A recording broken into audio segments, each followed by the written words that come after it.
인간의 영혼은 타락으로 인해 본래의 질서가 깊이 파괴되었으며 그 결과 우리의 내면과 인간관계 나아가 사회 전체는 극심한 갈등과 분열을 겪고 있습니다. 과거부터 이어지는 수많은 상처와 아픔은 결국 우리 내면의 영적 질서가 무너져 내린 결과입니다. 교류 분석에서 제시하는 내면의 세 가지 자아, 역동은 정통 개혁주의 신학이 말하는 타락과 성화의 과정을 명쾌한 언어로 설명해 줍니다. 모든 사람의 내면 깊은 곳에는 어린 시절 권위자로부터 물려받은 가치관이 굳게 내면화된 부모 자아라는 기둥이 존재합니다. 이 부모 자아는 대상을 갓난아기처럼 보호하고 보살펴주는 따뜻한 양육적인 역할과 대상을 엄격하게 통제하고 훈계하며 억압하는 비판적인 역할로 나뉩니다. 우리 내면의 부모 자아는 양육과 비판이라는 상반되면서도 핵심적인 기능을 동시에 수행하며 개인의 인격적인 틀을 형성해 나갑니다.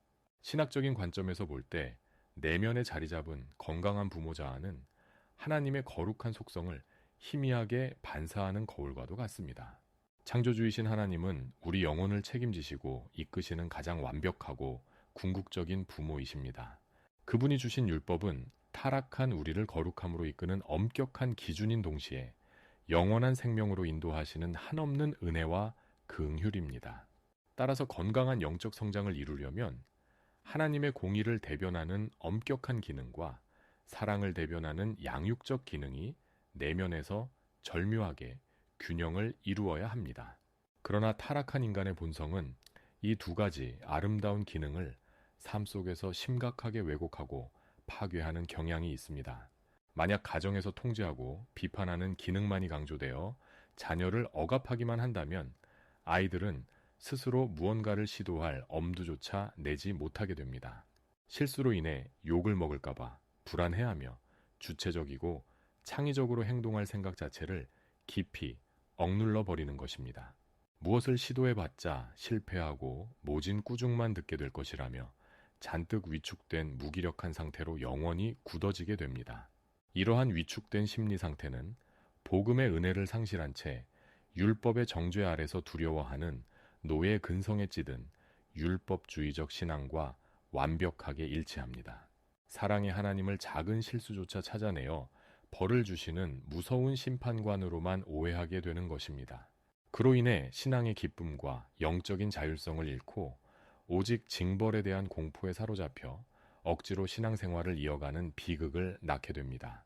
반대로 엄격한 훈육 없이 양육적인 기능만이 과도하게 작동하여 자녀를 지나치게 과보호하는 경우에도 부작용은 참담합니다. 부모가 시행착오조차 모두 대신해주면 아이는 자율성을 잃고 병적인 의존성을 보이게 됩니다.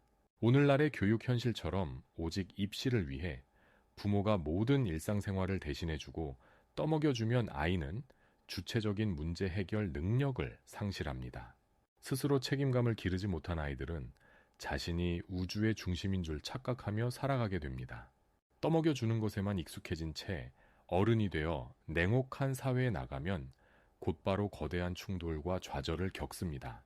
부모처럼 다 알아서 해주는 사람이 없는 현실 속에서 불만이 쌓이고 이는 곧 거친 반항이나 우울증 나아가 파괴적인 범죄로 이어지게 됩니다. 이러한 연약하고 의존적인 모습은 성도의 거룩한 책임과 순종의 의무를 저버린 병든 신앙의 태도와 너무나도 똑같습니다. 하나님이 주시는 값싼 은혜에만 기대어 세속적인 복만 조르는 기복 신앙에 맹목적으로 매달리는 것입니다. 십자가의 고난과 희생은 외면한 채 오직 나 하나 잘 살게 해달라는 미숙한 영적 퇴행 상태를 보여줍니다. 결국 과도한 통제나 맹목적인 과보호는 모두 아이가 독립적인 인격체로 자라는 것을 치명적으로 가로막습니다. 결과적으로 주도성 없이 극도로 의존적인 부정적이고 수능적인 어린이라는 병적인 상태에 영혼을 단단히 고착시켜 버리게 됩니다. 이러한 부모자의 끊임없이 반응하며 움직이는 내면의 두 번째 기둥은 어린이 자아입니다. 이 어린이 자아는 가정의 예절을 배우고 사회의 질서에 따르며 타인과 원만하게 어울리는 긍정적이고 수능적인 역할을 담당합니다. 하지만 동시에 타인의 시선이나 규범에 얽매이지 않고 인간 본연의 감정과 충동을 날 것 그대로 표출하는 자연적인 특성도 강하게 지니고 있습니다. 가식 없이 본능적 욕구에 충실한 이자아 상태는 때로 자기중심적이고 충동적이며 눈앞의 쾌락만을 좇는 위험한 경향성을 안고 있습니다. 전혀 훈련받지 않은 채 비대해진 자연적인 어린이 자아는 타락한 인간의 본성인 육신의 정욕을 적나라하게 대변합니다. 이기적인 충동만이 거대해지면 자기 기분 내키는 대로 행동하며 타인을 배려하지 않는 무질서하고 반항적인 모습이 되고 맙니다. 에덴 동산에서 아담이 하나님의 엄격한 통제를 벗어던지고 내 마음대로 선악의 기준을 정하겠다며 선악과를 따 먹은 사건이 바로 이 다듬어지지 않은 자아의 폭주였습니다. 사탄은 우리 내면 깊은 곳에 자리한 자연적인 어린아이의 충동을 교묘하게 부추겨 타락으로 이끕니다. 인생의 주인은 너 자신이니 규범은 신경 쓰지 말고 마음대로 즐기며 살라고 달콤하게 속삭이는 것입니다. 인류 역사에 씻을 수 없는 고통을 몰고 온 원죄의 본질이 바로 이 오만하고 통제불능인 어린이 자아의 폭주에 있습니다. 다듬어지지 않은 충동이 타인을 통제하려는 비판적인 부모 자아와 결합하여 심각하게 오염되면 그 파괴력은 상상을 초월합니다. 내 마음대로 지배하려는 이기심과 남을 짓밟으려는 간갑성이 결합하여 자기의 굽은 뜻을 맹목적으로 따르도록 밀어붙이는 폭군으로 변모하게 됩니다. 오늘날 한국 사회를 보면 합리적인 성숙함은 사라지고 맹목적인 권리주장과 떼쓰기만 난무하는 무법천지의 풍경을 목격하게 됩니다. 사회의 윗선에서 건강한 부모의 역할을 보여준 적이 없으니 이성적인 성숙함이 뿌리내릴 문화적인 토양 자체가 마련되지 못한 탓입니다. 국가의 최고 규범인 법과 질서마저 이익 집단들의 목소리에 흔들리고 공권력을 향해 무자비하게 폭력을 행사하는 세력들이 끊임없이 등장하고 있습니다. 국민들의 내면의 충동을 다잡아줄 권위가 실종되니 조금만 꾸중을 들어도 거칠게 위협을 가하거나 폭력으로 반응하는 것입니다.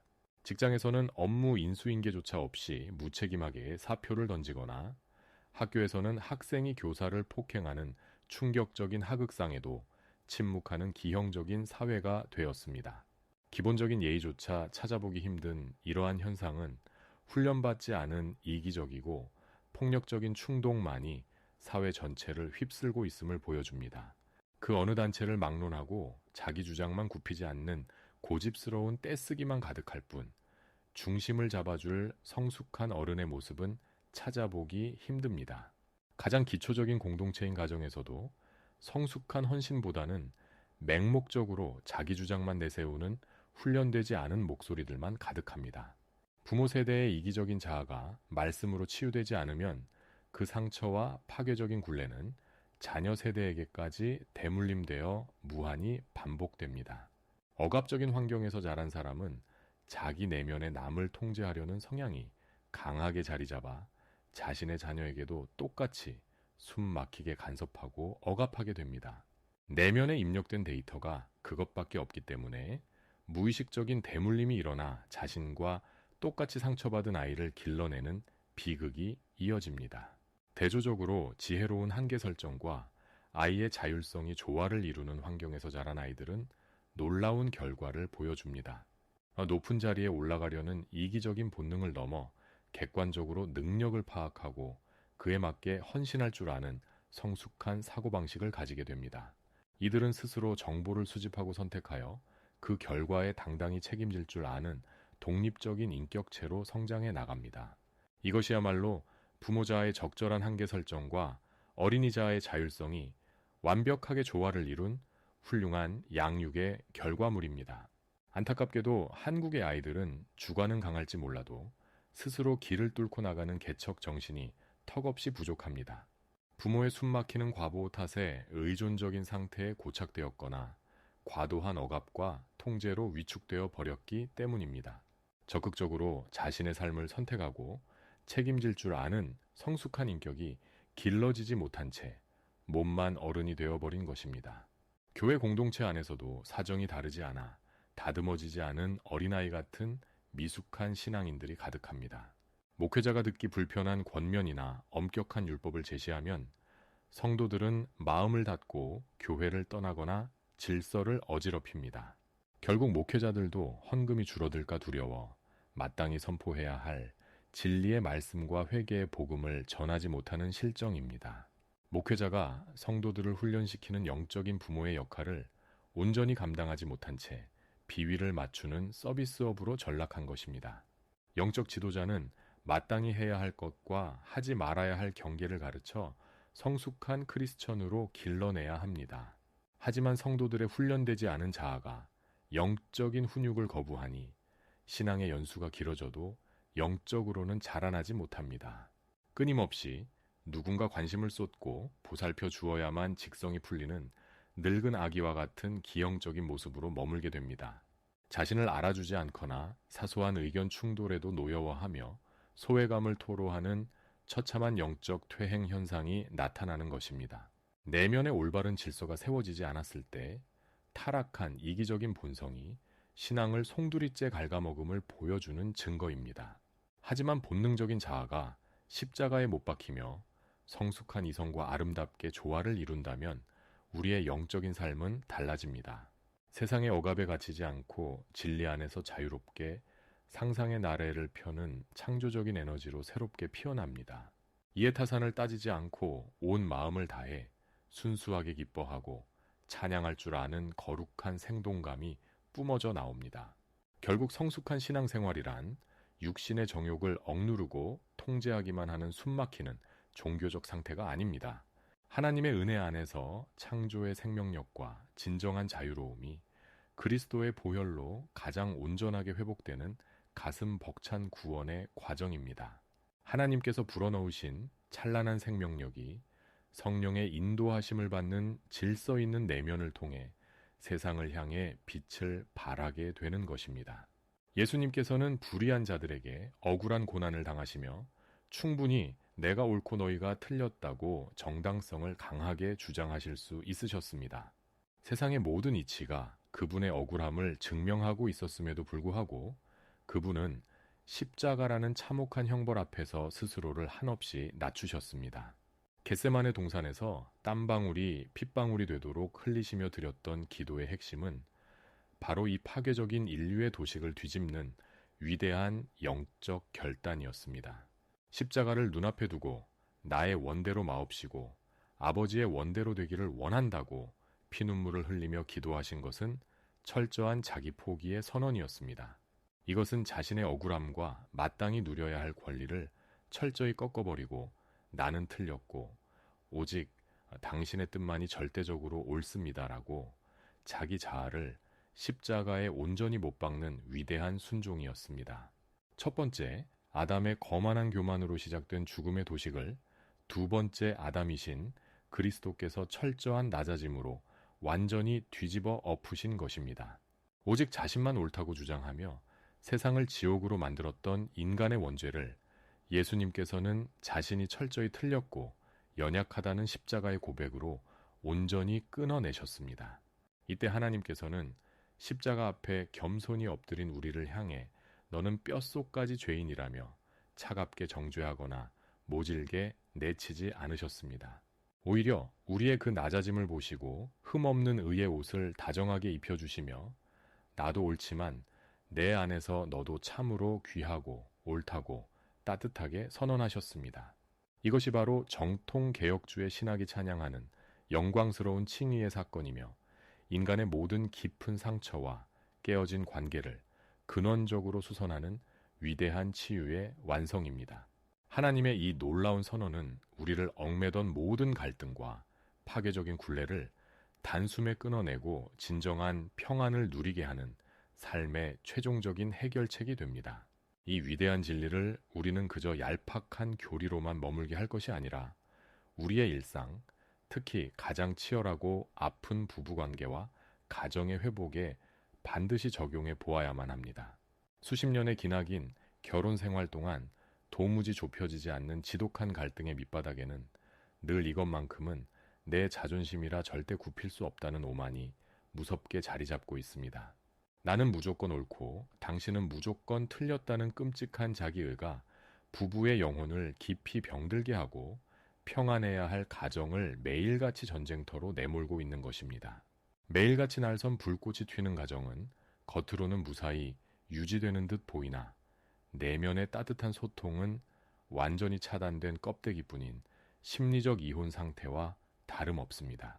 진정한 부부로서의 애틋한 정과 재미는 모두 메말라버리고 그저 철저한 무관심 속에서 형식적인 의무만 다하며 하루하루를 위태롭게 버텨내고 있을 뿐입니다. 이 고통스러운 생지옥을 진정한 천국으로 바꾸기 위해서는 반드시 누군가 먼저 십자가 앞으로 나아가 내면에 피 끓는 이기적 본능을 가차없이 쳐서 복종시켜야만 합니다. 이 철저한 자기 포기가 빠진 가벼운 신앙은 그저 예수님을 십자가에 매달아 놓고 우리끼리 헛된 종교적 푸닥거리를 즐기는 공허한 위선에 불과하기 때문입니다.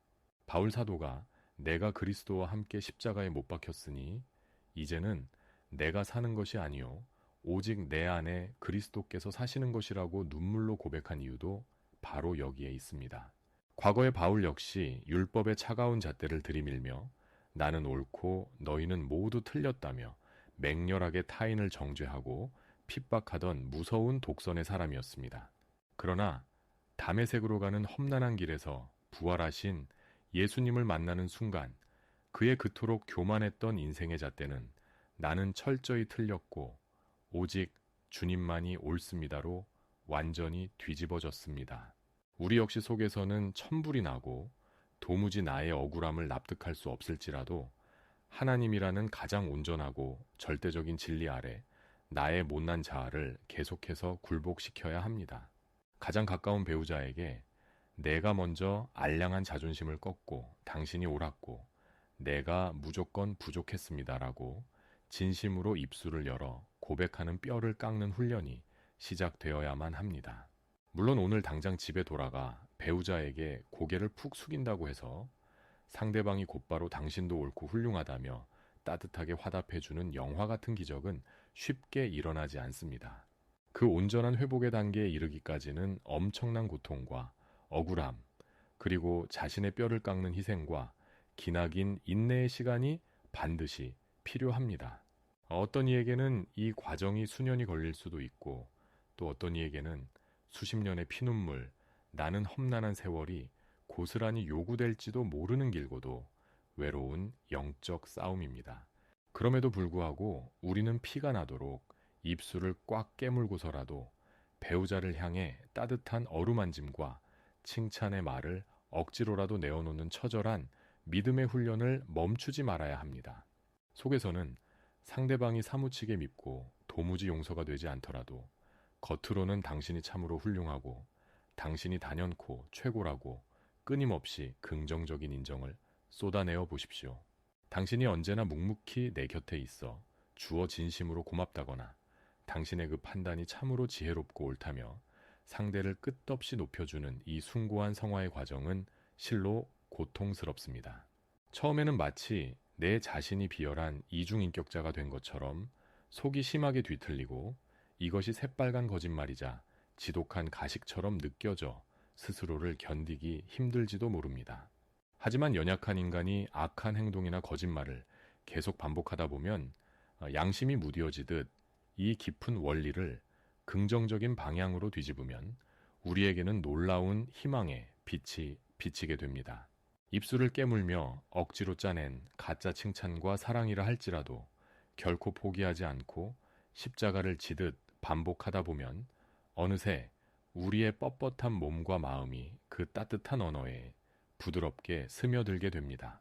우리 내면의 지혜로운 어른 자아를 깨워 감정적으로 욱하는 순간을 인내로 훌륭하게 조율하고 의도적이고 반복적으로 상대를 온전히 인정하는 말을 건넬 때 기적은 서서히 일어납니다. 결국 그 처절하고 눈물겨운 사랑의 훈련이 오랫동안 흉측하게 굳어져 있던 파괴적인 마음의 도식을 산산이 깨뜨리고 마침내 진짜 사랑이 내 삶의 가장 자연스러운 본성으로 확고히 자리 잡게 만듭니다. 마음속 깊은 곳으로는 배우자를 몹시 아끼고 사랑하면서도 막상 얼굴을 마주하면 그저 쑥스럽다는 핑계로 무뚝뚝하게 대하거나 오히려 퉁명스러운 가시돋친 말로 상처를 주곤 합니다. 정색하고 진심을 다해 사랑한다고 똑바로 말하기가 뼈가 저리도록 쑥스럽고 어색하다면 그저 가벼운 농담을 건네듯 고맙다거나 당신이 내 곁에 있어 참 다행이라고 슬쩍 던져보는 것도 좋은 시작입니다. 내가 먼저 십자가 앞에 고개를 푹 숙이고 엎드려 나를 낮출 때 그 긍정적인 사랑의 표현을 가뭄의 단비처럼 지속적으로 공급받은 메마른 배우자 역시 깊은 내면의 변화를 겪게 됩니다. 처음에는 속은 전혀 안 그러면서 겉으로만 가식적으로 저러질하며 매몰차게 콧방귀를 뀌고 의심할지 모르지만 막상 다정한 칭찬과 인정을 지속적으로 받다 보면 결국 그 따스함이 밉지 않은 것이 사람의 마음입니다. 그렇게 상대를 한결같이 높여주고 존재 자체를 깊이 인정해 주다 보면 어느 순간 상대방 스스로도 자신의 모난 옹고집이 머쓱해지고 가슴 깊은 곳에서부터 뜨거운 미안함을 느끼는 시점이 반드시 찾아옵니다. 결국 어느 순간 제풀에 꺾여 그토록 굳게 닫혔던 마음의 무거운 빗장을 풀고 하염없는 눈물로 고개를 숙이며 자신 역시 조금씩 스스로의 못난 허물을 진실하게 고백하게 되는 놀라운 기적이 일어나는 것입니다. 나와 상대를 매일같이 잔인하게 깎아내리던 무서운 파괴의 굴레를 영원히 끊어내고 나도 한없이 연약한 죄인이지만 십자가의 은혜 안에서 당신도 참으로 귀하고 옳다는 절대 진리를 우리의 가슴에 품어야 합니다. 바깥의 사회생활이나 번듯한 교회에서만 먼저 변화된 척 그럴듯하게 포장하려 애쓰지 말고 가장 은밀하고 진실이 드러나는 공간인 우리의 침실과 거실에서부터 진정한 영적 변화의 첫걸음을 당당히 떼어야 합니다. 예수님께서 인류 최악의 고통인 십자가 형벌을 세상을 향한 최선의 구원으로 경이롭게 바꾸셨듯이 우리 역시 치열한 자기 포기를 통해 무너진 가정을 가장 영광스럽고 거룩한 은혜의 성소로 새롭게 바꾸어 낼 수 있습니다. 나를 한없이 십자가 아래로 낮추고 상대를 온전히 세워주는 이 숭고하고도 눈물겨운 태도야말로 기독교 신앙의 가장 깊은 본질이자 멸망할 우리를 사망에서 영원한 생명으로 이끄는 구원의 핵심 원리입니다. 때로는 가망이 전혀 없어 보이는 차갑고 냉혹한 현실 속에서 내가 끝없이 양보하고 인내로 품어주면 줄수록 오히려 상대방이 기고만장해져 더욱 거칠게 나오는 뼈아픈 배신의 순간을 처절하게 마주할 수도 있습니다. 나의 진심 어린 베품과 인내를 마치 어리석은 패자의 변명처럼 조롱하며 무참히 짓밟고 뭉개버리는 배우자의 완악한 모습 앞에서 우리는 깊은 좌절과 절망의 한계를 경험하며 다시 분노의 늪으로 추락하기 쉽습니다. 하지만 우리의 그 외로운 헌신 뒤에 세상을 향한 뜨거운 눈물과 영혼을 갈갈이 찢어내는 간절한 기도가 단단하게 뒷받침되어 있다면 이 치열한 영적 싸움의 최종적인 승패는 결코 우리의 연약함에 달려있지 않습니다. 성령님께서는 우리의 그 처절하고 억울하지만 진실한 사랑의 인내를 하늘 보좌에서 모두 지켜보고 계시며 하나님의 완벽하고 거룩한 때가 이르면 그 강고하고 오만한 상대방의 마음도 진리의 빛 앞에서 완전히 허물어지게 하실 것입니다. 서로를 향한 깊고 지독한 원망과 지울 수 없는 상처가 흉측하게 골마 터진 곳에 기꺼이 용서의 옥합을 깨뜨려 향기를 바르고 갈등과 분열로 산산조각이 나버린 차가운 곳에 아름답고 튼튼한 일치에 다리를 놓아야 합니다. 태초의 아담과 하와가 에덴에서 스스로 옳다며 교만한 자기 주장만 내세우고 하나님의 통제를 벗어나 제멋대로 행동한 결과가 오늘날 인류에게 이토록 참담한 불행과 미움 그리고 영원한 죽음의 고통을 가져왔음을 우리는 매 순간 뼈저리게 기억해야 합니다. 하지만 두 번째 아담으로 오신 예수 그리스도께서 스스로 철저히 틀렸고 무능함을 십자가에서 고백하며 자신을 온전히 죽이심으로써 무너진 하나님의 공의와 의를 가장 완벽하게 다시 세우셨음을 굳게 믿어야 합니다. 예수님의 이 위대하고 거룩한 희생으로 말미암아 원죄의 파괴적이고 절망적인 판이 십자가 위에서 완전히 뒤집히고 자격 없는 우리가 하나님 앞에서 의롭다 인정함을 받아 영광스러운 구원의 반열에 오르는 기적을 입게 되었습니다. 이제 구원받은 우리도 이 완벽하고 아름다운 십자가의 진리 모델을 따라 예수님과 함께 매일 나의 교만하고 이기적인 자아를 죽이고 나와 내 원수 같던 상대방이 함께 하나님의 은혜 안에서 옳다고 인정받는 진정한 사랑과 평화의 관계를 회복해야 합니다. 아무리 노력해도 우리의 연약한 육신의 의지와 결단만으로는 결코 이 엄청나고 기적 같은 영적 변화를 스스로 이루어낼 수 없기에 매 순간 성령님의 전능하신 도우심을 구하며 그분의 거룩한 임재 아래 철저히 엎드리고 순종해야만 합니다. 그리하여 우리 각자의 평범하고 고단한 삶이 진실되고 충성스러운 하나님의 가장 귀한 사랑의 결정체로 아름답게 빚어지고 우리의 깨어지고 찢겨졌던 가정이 어두운 세상에 십자가의 짙은 향기를 뿜어내는 거룩하고 찬란한 평화의 성소로 온전히 거듭나게 되기를 두 손 모아 간절히 소망합니다. 예수님께서는 불의한 자들에게 억울한 고난을 당하시며 충분히 자신이 옳고 그들이 틀렸다고 정당성을 강하게 주장하실 수 있으셨습니다. 세상의 모든 이치가 그분의 억울함을 증명하고 있었음에도 불구하고 그분은 십자가라는 참혹한 형벌 앞에서 스스로를 한없이 낮추셨습니다. 겟세마네 동산에서 땀방울이 핏방울이 되도록 흘리시며 드렸던 기도의 핵심은 바로 이 파괴적인 인류의 도식을 뒤집는 위대한 영적 결단이었습니다. 십자가를 눈앞에 두고 나의 원대로 마옵시고 아버지의 원대로 되기를 원한다고 피눈물을 흘리며 기도하신 것은 철저한 자기 포기의 선언이었습니다. 이것은 자신의 억울함과 마땅히 누려야 할 권리를 철저히 꺾어버리고 나는 틀렸고 오직 당신의 뜻만이 절대적으로 옳습니다라고 자기 자아를 십자가에 온전히 못 박는 위대한 순종이었습니다. 첫 번째, 아담의 거만한 교만으로 시작된 죽음의 도식을 두 번째 아담이신 그리스도께서 철저한 낮아짐으로 완전히 뒤집어 엎으신 것입니다. 오직 자신만 옳다고 주장하며 세상을 지옥으로 만들었던 인간의 원죄를 예수님께서는 자신이 철저히 틀렸고 연약하다는 십자가의 고백으로 온전히 끊어내셨습니다. 이때 하나님께서는 십자가 앞에 겸손히 엎드린 우리를 향해 너는 뼛속까지 죄인이라며 차갑게 정죄하거나 모질게 내치지 않으셨습니다. 오히려 우리의 그 낮아짐을 보시고 흠없는 의의 옷을 다정하게 입혀주시며 나도 옳지만 내 안에서 너도 참으로 귀하고 옳다고 따뜻하게 선언하셨습니다. 이것이 바로 정통 개혁주의 신학이 찬양하는 영광스러운 칭의의 사건이며 인간의 모든 깊은 상처와 깨어진 관계를 근원적으로 수선하는 위대한 치유의 완성입니다. 하나님의 이 놀라운 선언은 우리를 얽매던 모든 갈등과 파괴적인 굴레를 단숨에 끊어내고 진정한 평안을 누리게 하는 삶의 최종적인 해결책이 됩니다.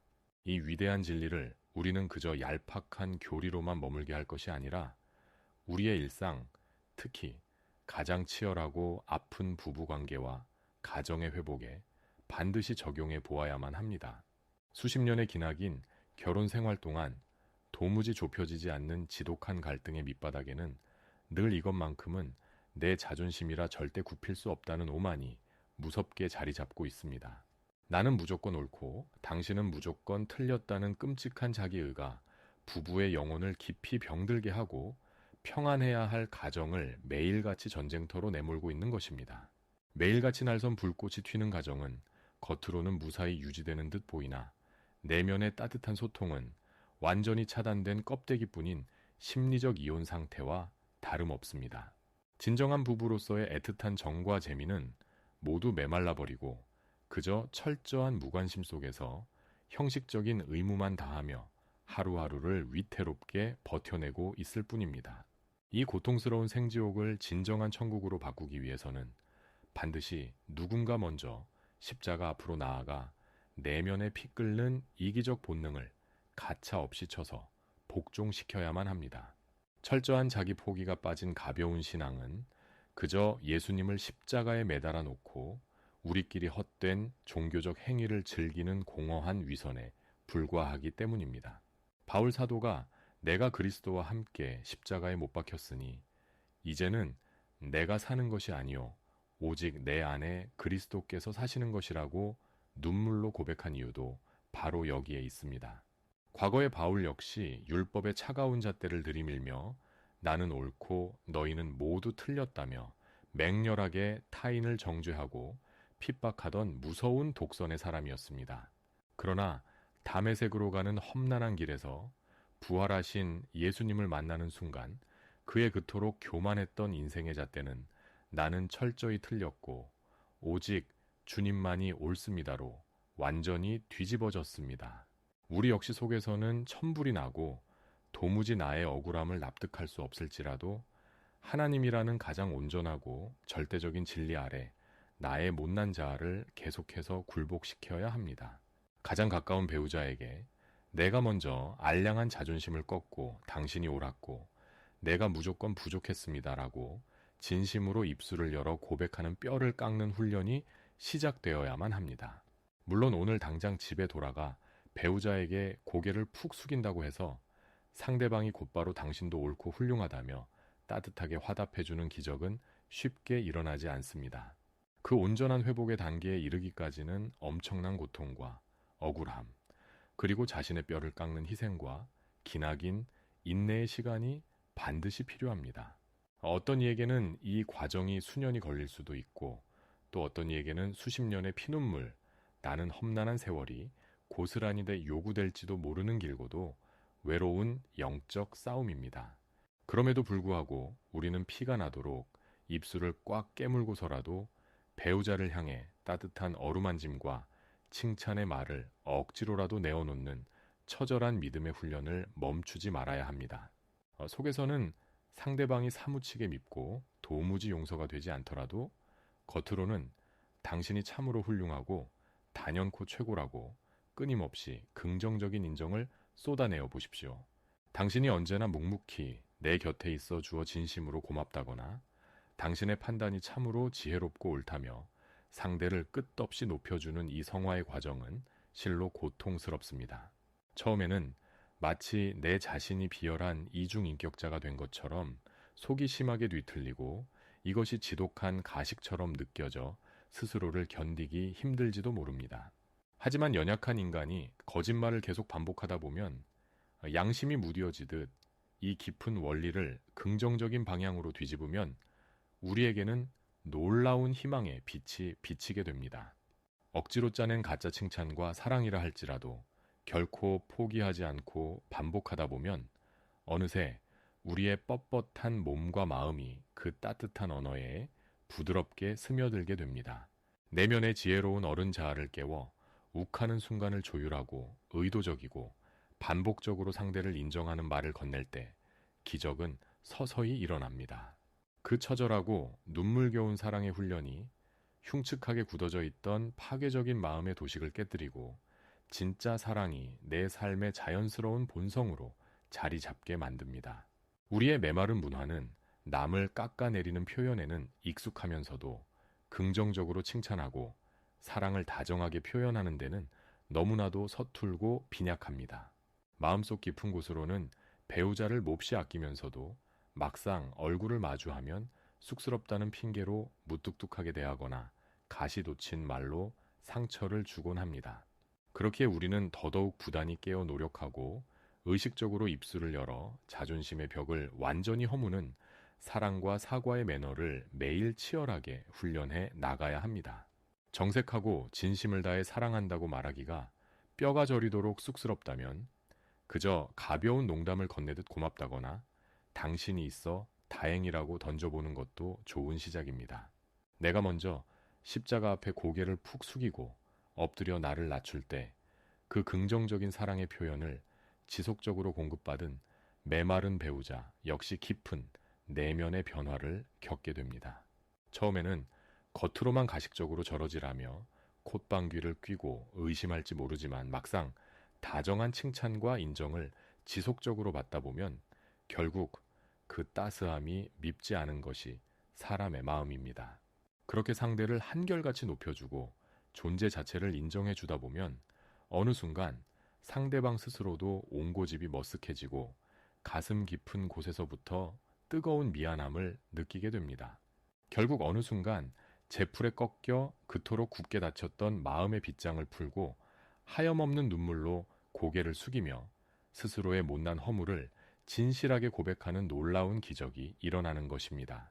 가장 가깝고도 먼 이 작은 가정 안에서 서로의 존재를 있는 그대로 수용하면서도 올바른 영적 훈육과 진리가 조화롭게 공존할 때 비로소 우리는 그리스도 안에서 온전해집니다.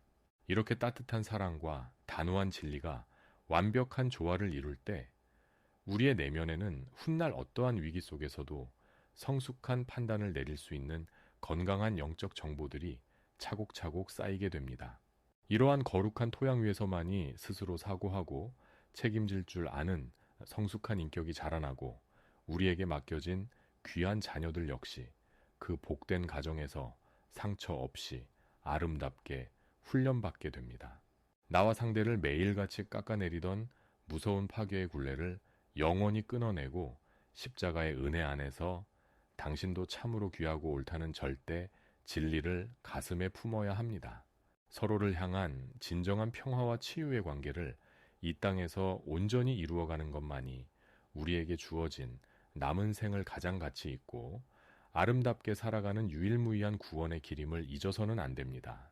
바깥의 사회생활이나 번듯한 교회에서만 먼저 변화된 척 포장하려 애쓰지 말고 가장 진실이 드러나는 침실과 거실에서부터 영적 변화의 첫걸음을 당당히 떼어야 합니다.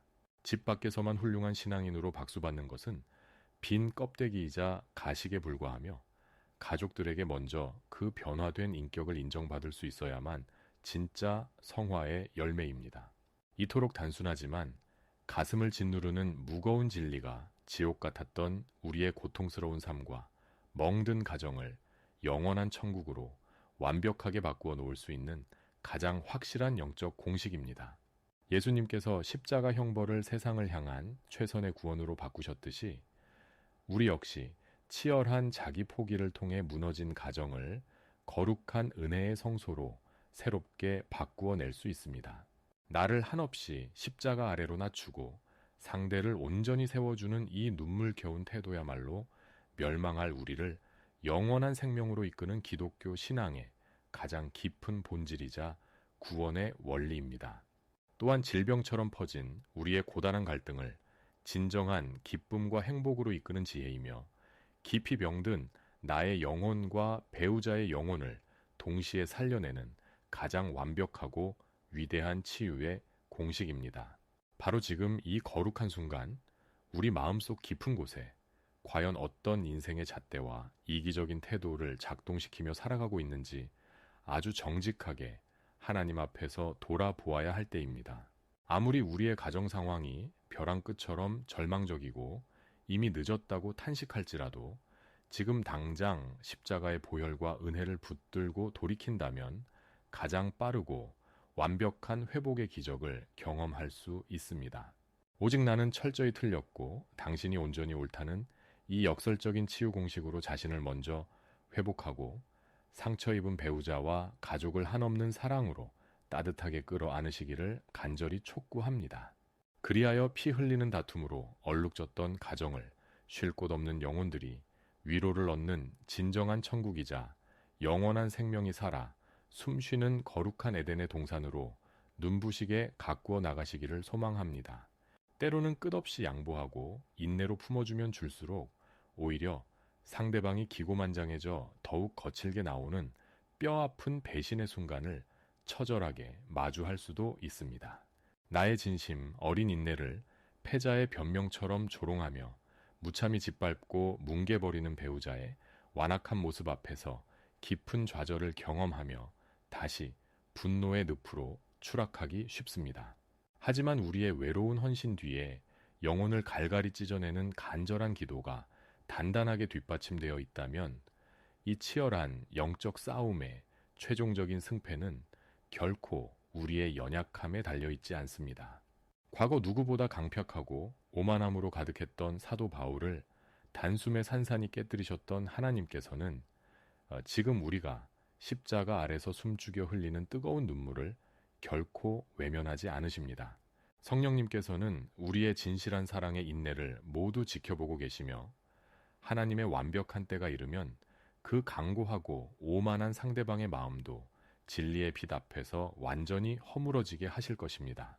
이것이 바로 세상의 눈에는 한없이 미련해 보이지만 세상을 온전히 이기는 십자가의 참된 도리이자 원수의 정수리를 부수는 가장 강력하고 위대한 사랑의 승리 공식인 것입니다. 그렇기에 우리는 절망의 벼랑 끝에서도 결코 포기하지 않고 미움과 시기가 뿌리내린 척박한 땅에 조건 없는 사랑의 씨앗을 심어내는 아름다운 평화의 도구로 스스로를 내어드려야 합니다. 깊고 지독한 원망과 상처가 흉측하게 골마 터진 곳에 기꺼이 용서의 향기를 바르고 갈등과 분열로 산산조각이 나버린 차가운 곳에 튼튼한 일치의 다리를 놓아야 합니다. 의심의 눈초리와 끔찍한 불신이 가득한 어둠의 곳에 굳건한 믿음의 반석을 심고 온갖 거짓이 난무하는 혼탁한 곳에 결코 변치 않는 순결한 진리의 빛을 밝게 비추는 삶을 살아가야만 합니다.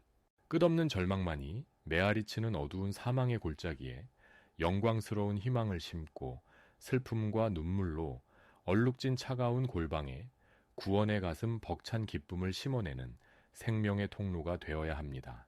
이기적인 본성대로 남에게 알량한 위로를 받으려 끝없이 갈구하기보다는 상처 입고 피 흘리는 타인의 마음을 내가 먼저 조용히 다가가 어루만지고 위로하는 그리스도의 손길이 되어야 합니다.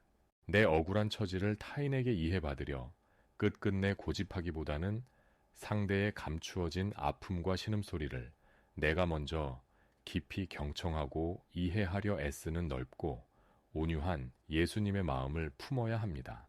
타인에게 사랑을 구걸하며 끝없이 받으려고만 칭얼대는 미숙한 자리에서 벗어나 십자가의 사랑으로 내가 먼저 아낌없이 내어주고 끝까지 사랑하는 성숙한 영적 어른의 자리로 나아가야 합니다. 우리가 움켜쥐고 있던 헛된 권리와 자존심을 십자가 앞에 온전히 내어주고 우리 자신을 비워낼 때 비로소 우리는 하나님의 영원한 생명을 얻고 진정한 하늘의 기쁨을 누리게 될 것이기 때문입니다. 태초의 아담과 하와가 에덴에서 스스로 옳다며 교만한 자기 주장만 내세우고 하나님의 통제를 벗어나 제멋대로 행동한 결과가 이토록 참담한 불행과 죽음의 고통을 가져왔음을 기억해야 합니다. 하지만 두 번째 아담으로 오신 예수 그리스도께서 스스로 철저히 틀렸고 무능함을 십자가에서 고백하며 자신을 온전히 죽이심으로써 무너진 하나님의 공의와 의를 다시 세우셨음을 굳게 믿어야 합니다. 예수님의 이 위대한 희생으로 말미암아 원죄의 파괴적인 판이 십자가 위에서 뒤집히고 자격 없는 우리가 의롭다 인정함을 받아 영광스러운 구원의 반열에 오르는 기적을 입게 되었습니다. 이제 구원받은 우리도 이 아름다운 진리 모델을 따라 매일 이기적인 자아를 죽이고 내 원수 같던 상대방이 함께 하나님의 은혜 안에서 옳다고 인정받는 평화의 관계를 회복해야 합니다. 우리가 가슴 깊이 배운 이 치유의 영적 원리가 얄팍한 지식으로만 머물지 않고 눈물 나는 일상과 치열한 가정 속에서 실제적인 구원의 열매로 맺어질 수 있도록 간절히 무릎 꿇고 기도해야 합니다. 연약한 육신의 의지와 결단만으로는 이 기적 같은 영적 변화를 결코 이루어낼 수 없기에 매 순간 성령님의 도우심을 구하며 그분의 거룩한 임재 아래 철저히 엎드리고 순종해야만 합니다.